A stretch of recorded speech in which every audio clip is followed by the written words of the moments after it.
කන්‍ය ලග්නය. කන්‍ය ලග්නලාභී ඔබගේ තුන්වන භාවයට තමයි කුජ ග්‍රහයා පැමිණෙන්නේ එළඹෙන ඔක්තෝබර් මාස 27 වන දින සිදුවන කුජ ග්‍රහ මාරුවේදී. ඒ වගේම ඔබගේ 8 වන භාවය අධිපතිත්වය දරන්නේ මේ තුන්වන භාවය අධිපතිත්වය දරන්නේ මේ කුජ කියන ග්‍රහයා. මේ තුන්වන භාවයට කුජගේ පැමිණීම. තුන්වන භාවයට කුජගේ පැමිණීමත් සමගම කන්‍ය ලග්නලාභීන්ට පැති කීපයකින් සාර්ථක වෙන්න පුළුවන් හැකියාවන් පෙන්වුම් කරනවා. විශේෂයෙන්ම ගත්තොත් ඔබගේ ප්‍රදේශයේ මේ අසල්වාසීන් සමග ඒ වගේම සහෝදර සහෝදරීන් සමග ටිකක් වැඩිපුර ගැවසෙන්න පුළුවන් කාල පරාසයක්.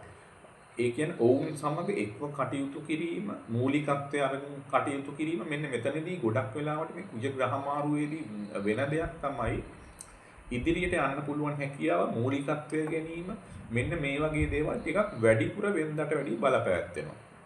ඉතින් කන්‍යා ලග්නලාභීන්ට ගොඩක් වෙලාවට සාර්ථක වෙනවා තමන්ගේ ප්‍රදේශයේ තමන්ගේ නම අන් අය අතර ප්‍රචලිත කරගන්න පුළුවන් වැඩ කටයුතු වලට සම්බන්ධ වෙන්න පුළුවන් අවස්ථා පෙන්වුම් කරනවා. මෙන්න මේ කරුණු නිසා අර දැඩි ආත්ම විශ්වාසයකින් මෙන්න මේ කාලය ගත කරන්න පුළුවන් හැකියාව පැහැදිලි ලෙසම පෙන්වුම් කරනවා. ඒ වගේම තමයි කන්‍යා ලග්නලාභීන්ට විශේෂයෙන්ම මේ ආගමික කටයුතු වලට සම්බන්ධ වෙලා ඉන්න කන්‍යා ලග්නලාභීන්ටත් මෙන්න මේ කාලය අතිශය සාර්ථකයි.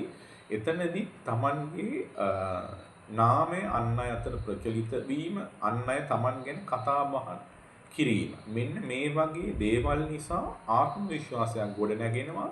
මේ ආගමික කටයුතු වලටත් වැඩිපුර සම්බන්ධ වෙන්න පුළුවන් හැකියාව පැහැදිලි ලෙසම මේ කාලය තුලදී උදා වෙනවා. ඉතින් අන්න ඒ වගේ ශේෂ්ත්‍රයන්ට ඒ වගේ පැතිවලට යොමු වෙලා ඉන්න කන්‍යා ලග්නලාභීන්ට මේ කුජ ග්‍රහ මාරුව සාර්ථක කරගන්න පුළුවන් කාල පරාසයක් කියලා පැහැදිලිව වෙන් කළා දක්වන්න පුළුවන්.